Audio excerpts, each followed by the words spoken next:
हम्म। मेरे प्यारे दोस्तों, आज हम लोग पढ़ेंगे शब्द विचार के बारे में। हम लोग पढ़ रहे थे, ठीक है। तो शब्द के हम लोग भाग पढ़ लिए थे कि शब्द के चार भाग होते हैं। एक रचना के आधार पे, अर्थ के आधार पे, उत्पत्ति के आधार पे और रूपांतरण के आधार पे। ठीक है। तो अर्थ चार भाग पढ़ लिए थे शब्द का। तो उसमें हम लोग पढ़ लिए थे, रचना के आधार वाला पढ़ लिए थे। अब हम आज पढ़ेंगे अर्थ के आधार पे शब्द का वर्गीकरण। ठीक है, कि अर्थ के आधार पर शब्द के कितने भाग होते हैं। तो देखिए, यहाँ पे हम लिख दिए हैं कि अर्थ के आधार पर शब्द के दो प्रकार होते हैं। वो कौन कौन से होता है? एक होता है सार्थक शब्द और दूसरा क्या है? निरर्थक शब्द।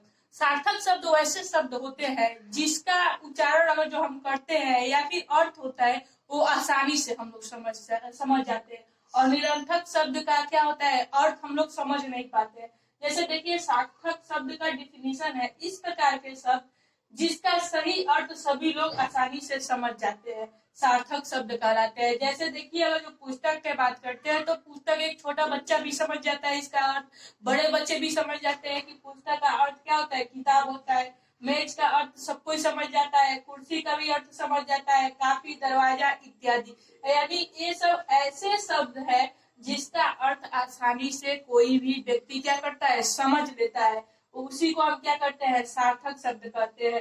ये अर्थ के आधार पर दो भागों में बांटा गया है, उसी का है। एक सार्थक और एक क्या होता है, निरर्थक। तो सार्थक जिसका आसानी से हम लोग अर्थ समझ जाते हैं उसे सार्थक करते हैं। फॉर एग्जाम्पल, पुस्तक, मेज, कुर्सी, कापी, दरवाजा।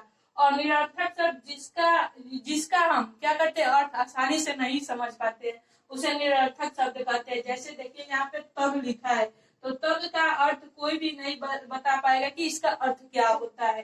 बल, बल का भी अर्थ आप लोग नहीं बता पाएंगे कि बल का अर्थ क्या होता है। फग, फग भी ऐसा शब्द है जिसका आसानी से हम लोग अर्थ क्या कर सकते हैं, नहीं निकाल पाते। ये निरर्थक शब्द कहे जाते हैं और जिसका आसानी से हम लोग अर्थ निकाल देते हैं वो सार्थक शब्द कहे जाते हैं। अब देखिए, 3 नंबर जो है वो है उत्पत्ति के आधार पर शब्द, कि उत्पत्ति के आधार पे शब्द के कितने प्रकार होते हैं। तो यहाँ पे उत्पत्ति के आधार पे शब्द के 4-5 प्रकार होते हैं। एक होता है तत्सम, दूसरा होता है तद्भव, तीसरा होता है देशज, तो चौथा होता है विदेशज और पांचवा होता है संकर।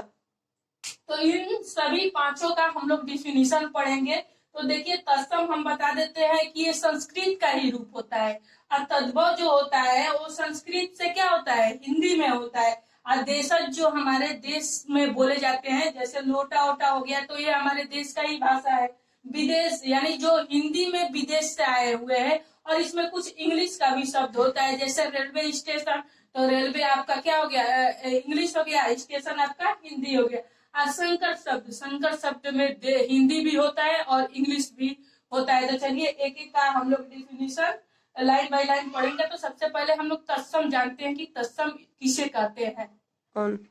उत्पत्ति के आधार पे हम लोग अभी शब्द बताए हैं, 5 होता है, तत्सम, तद्भव, देशज, विदेशज और संकर। ठीक है। तो इसमें हम लोग पहला पढ़ेंगे तत्सम। तत्सम आखिर शब्द हम लोग किसे कहते हैं। बहुत सारे एग्जाम में तत्सम पूछा जाता है कि बताइए, 2-4 शब्द दे देगा, पूछेगा कि तत्सम क्या होता है। तो देखिए, यहाँ पे लिखे हैं, तत्सम शब्द वैसे शब्द हैं जो संस्कृत के शब्द है, ठीक है, तथा इनका हिंदी में प्रयोग उसी रूप में होता है। ये संस्कृत के शब्द हैं, लेकिन जब हिंदी में प्रयोग करेंगे तो हम संस्कृत वाला ही शब्द क्या करेंगे, हिंदी में भी लिखेंगे। ठीक है। अगर जो यहाँ पे अग्नि है तो हम आग नहीं लिखेंगे, क्योंकि ये तत्सम पूछ रहा है। तत्सम संस्कृत के शब्द होते हैं और जैसा है संस्कृत में वैसा ही हम हिंदी में भी उसको लिख देते हैं। तो तत्सम देखिए, यहाँ पे पुस्तक हो गया, अग्नि हो गया। अगर जो यहाँ आग रहता हो तो आपका तद्भव हो जाता है, वर्षा हो गया, ये सब क्या है, तत्सम शब्द है। अब देखिए, तद्भव क्या होता है। तद्भव शब्द वैसे शब्द है जो संस्कृत के शब्दों का उच्चारण सहज बनाकर हिंदी में प्रयोग किए जाते हैं। ठीक है।